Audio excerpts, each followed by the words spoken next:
one of their top quick game concepts. We are in a 3 deep zone, and just saw it and broke on it. So yeah, that's pretty much it. Well, do you think, I mean, Deanne Walker had a great pressure on that play. Do Yeah. you think that might have, blocked to his vision, trying to find Yeah, you there? yeah, no, 100%. I couldn't really see the front, but when I came out to the sideline, I think that was the first thing that Ed told me. He said Dion won quick and got a pressure and made him get the ball out quick. So it takes a full team effort. It's hard to win in this league every week. That's a good team, explosive offense. So to come out here on Thursday night on a short week and get it done, it feels good. Last week you guys were perfect on third down.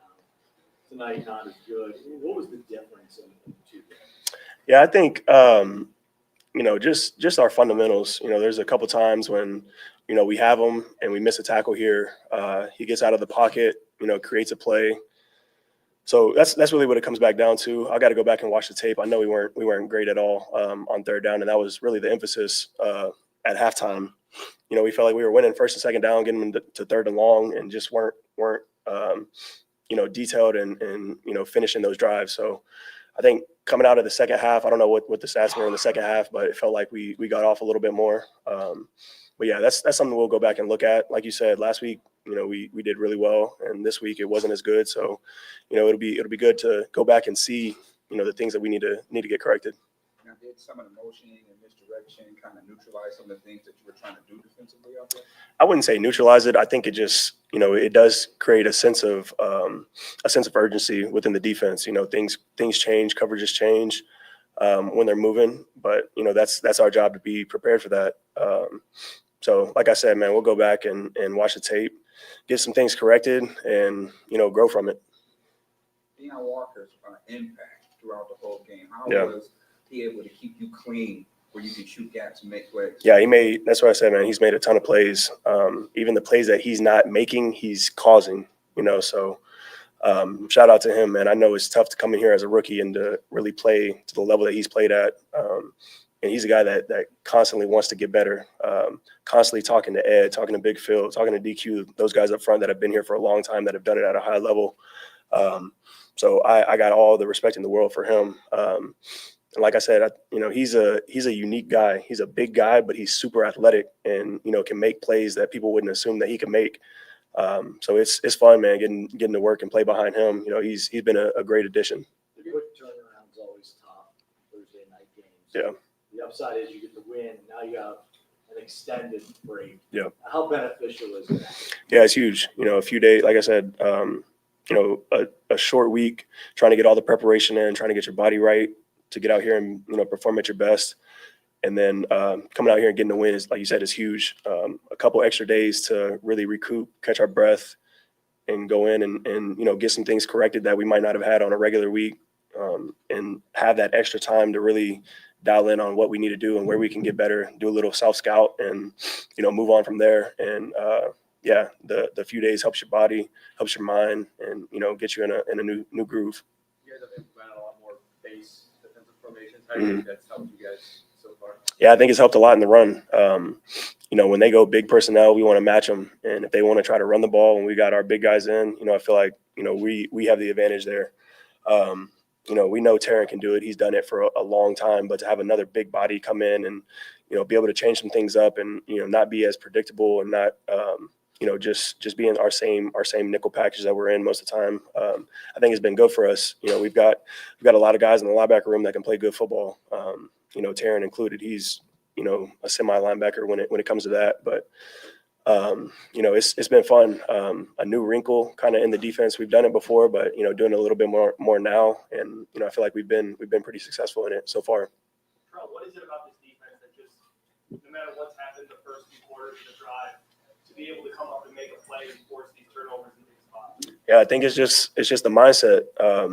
We talk about it all the time. The ball is the most important thing, and we know it's not going to be perfect.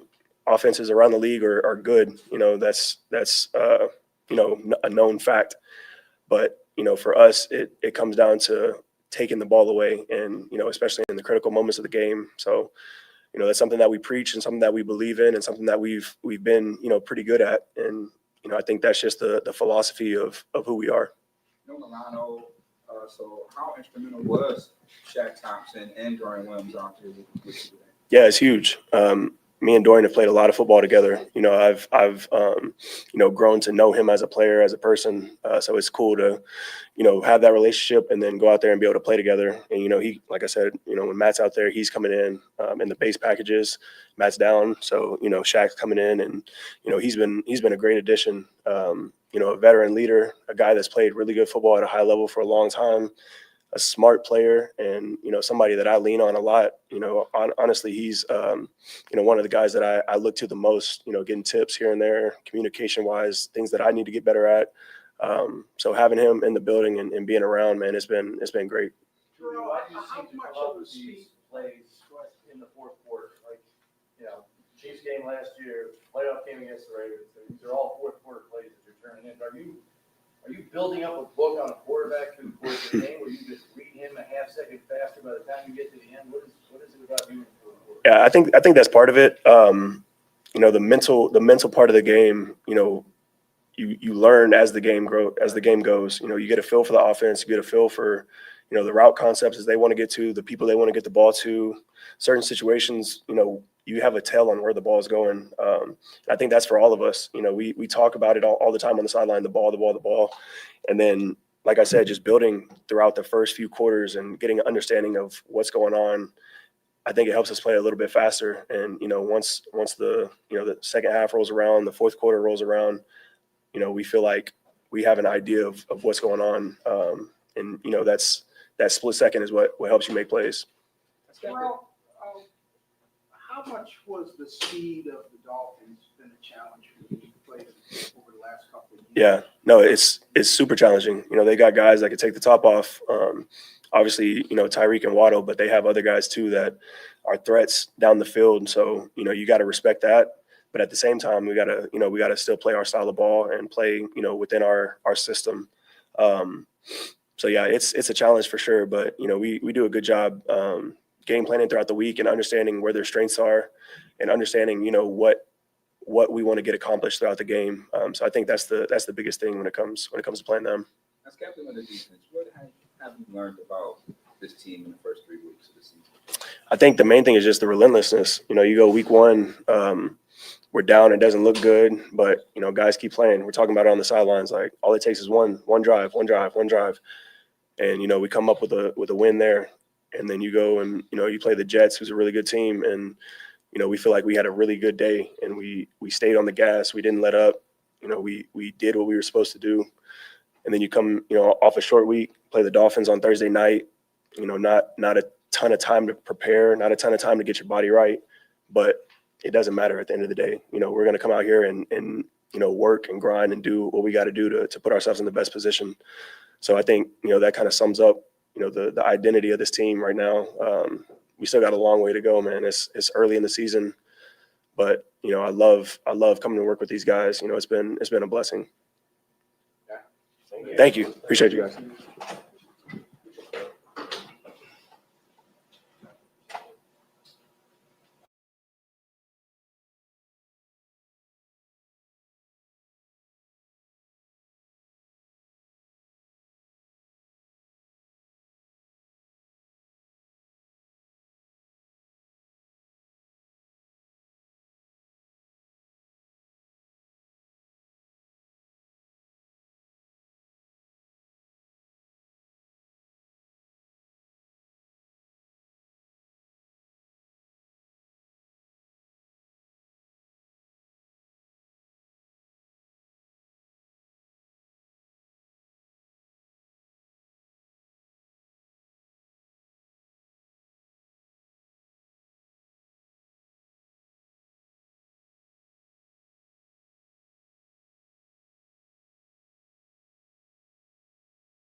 out of a cannon every time he touches it. You know, he's so fun to play with. Wants the ball, ultimate competitor. You know, there's times where I toss it to him or hand it off to him, and I'm just already putting my hands up because I feel like he's about to crib it. And there's two that were real close tonight, real close, and he'll tell you that too. But you know, he's been such a catalyst for our offense. Special player. Seems like you wanted to get Dolphins involved early. Is that part of the plan based on what they do? Because he was your guy early on. Yeah, I mean, we'd love to get everybody involved early. You know, there's just some opportunities for him, and he made the most of them. So yeah. Josh, you seem to have a comfort zone more so this year than previous years. Is that your growth into the sport itself, just taking what the defense is giving you? 100%. I think there's obviously times throughout games where the situation dictates you to maybe put the pedal down a little bit more. And there's some times where it's like, hey, just take it easy, relax. I wouldn't say play the long game, but just understanding where you're at, you know, within the situation of the game and not trying to force anything. You know, we saw that tonight, just kind of staying as calm as possible. You know, and just being prepared for any situation that we were going to be in. You know, it was going to be either a 2-minute at the end there or 4-minute, and Terrell Bernard makes a fantastic play, and we can be in a 4-minute drill there. Josh, what did you learn about this team in particular in the first 3 weeks of the season? I mean, you know, we're obviously doing our job, going 1-0 each week. Still a lot to learn from, a lot to grow, a lot of room for growth in this group. A lot of young guys. But guys are stepping up. There's been some guys down with injuries, and guys are stepping up and making some big-time plays for us, especially on the defensive side of the ball. Yeah, I mean, it's a close unit that's, you know, gelling together really well right now, and got to keep finding ways to win football games. So it looked like, first couple of weeks working back from that ankle injury, and now today he gets his first touchdown of the year. Just how nice is it to get him back in rhythm with the offense? It's awesome. You know, Khalil does everything the right way, constantly following the ball, constantly being in the right spots. You know, he makes some unbelievable plays for us. You know, and that was a great play. You know, finding a way to get in the end zone there, and we're gonna need more of that going forward. You're a little bit aware that was your 200th career touchdown pass. I was not. It's pretty cool. It's my parents' anniversary tonight too, so it's pretty cool. Yeah. How'd you get Vince to take his shirt off? It was the fans. Yeah. He's a showman. Let's not. Come on now. He knew he was going to do it. He wanted to play hard to get a little bit, but he knew he was going to do it at the end of the night. You know what? Yeah, happy anniversary, Mom and Dad. Here's Ryan Fitzpatrick without a shirt on. Thank you, guys.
Then we shot ourselves in the foot a little bit there with the third or fourth drive, and I thought it should have been 17-7 at a minimum. We missed the field goal, and they went down and scored. So 14-14 at half, but our guys didn't blink. They were resilient. Coaches did a great job on all three phases and continued to adjust and make the adjustments we had to make. So with that, time is yours. Coach, do you feel like you guys effectively started hemming Tua in because they rolled him out maybe more than we're used to seeing, making some plays out on the perimeter, and it seemed like you were able to hem him in a little bit more effectively in the second half? Yeah, I thought Bobby and the defensive staff made some adjustments. Still too many third down conversions where he was extending the play more than I would have liked to have seen, and so we got to look at that a little bit more, and same with the red zone. But overall, making a big play like that, I thought defensively we felt like we were playing well. Other than the first drive, I thought at halftime we were playing well. It was the third downs before the half, and then the third downs really after the half. It continued. But I thought first and second down, by and large, was pretty good. And it's a good offense, right? Explosive. But I thought we gave our offense the ball, getting the ball to the offense. We just couldn't find a rhythm other than the first drive of the second half of an offense. So, but give Joe and those guys credit. When you score 31 points, and you seal the game in 4 minutes for the most part. So that's hard to do. Sean, you mentioned Deion Walker on the interception Yeah. play. Think about how far he's come since the draft and the work that he did on his body in the offseason, and then to make a play in crunch time like that. I mean, what does that say about him? Yeah, that's huge. We always talk about rush and coverage working together, and that won't show up necessarily in the stat sheet, perhaps, but that could have been as big of a play, even more so than TVs. I don't want to kind of grade them against each other, but if he doesn't do that, is the ball thrown a little bit, a little bit more one direction than the other? So great read by TB, great rushing coverage example for our players to learn from. Terrell said that Al Holcomb showed him something like that during the week, and that how important is that about kind of keeping that in the back of your head because you never know in the course of the game when you're going to need it? Yeah. Well, there's a certain thing we look for, in that style of coverage, and TV saw it, and which is growth. Last week we had two examples of a similar type of indicator, and we didn't see it. So that's growth and development. And that's what coaches are here for, and players have done a phenomenal job of being coachable, like TB in particular. Any health reports at this point? Don't have anything for you. No. Is there anything that Jackson Honestly allows you guys to do offensively, being that he's such a good blocker in the run game, and we've seen him make good catches now? Yeah, it's great when these young players can come in and contribute and earn their spots and their roles. And he's very humble and comes to work every day, extremely tough, hard worker. And it's good to see him contributing in both the run and the pass. So, we'll see where it goes from here. Sean, you had Dalton make a big block on a play, and then you got a pause making a big catch. So isn't that kind of messing up the narrative there of what I these know. guys are, right? Yeah. Well, we got to go back and look at that then. We don't want to be too balanced. Sean, you mentioned the third downs and needing to still look at that from a defensive standpoint, but was there anything to the third and long that was particularly working for the Dolphins and why they were able to convert? Well, again, what I remember from the game was the quarterback extending some of the plays a little bit longer than he should be able to, and then finding an open receiver, which is going to happen the longer receivers have time to move around. So I think that's something that, again, that we have to look at and continue to kind of tweak to figure out. It's past my bedtime. See you guys. Continue to figure out, especially with Ed not being available. So we'll see where that goes in the next week. But we miss Ed inside, and TJ's in there, Joey's out there, Greg's out there, Daquan's out there, and they're getting the quarterback to move. But the rushing coverage just have to time up a little bit better. So but again, I tip my cap to the defense. They played their hearts out, played hard against a really good offense, and to say, hey, to really be able to kind of shine the light on probably the biggest problem area being that was third down. I mean, last year we only got them in 8 third downs in the second game. I think tonight we had 15 third downs. We had 10 at halftime. So it's closing a team out, closing a drive out, and cashing in those situations. We've got to look at that. All right. Thank you, guys. Good job.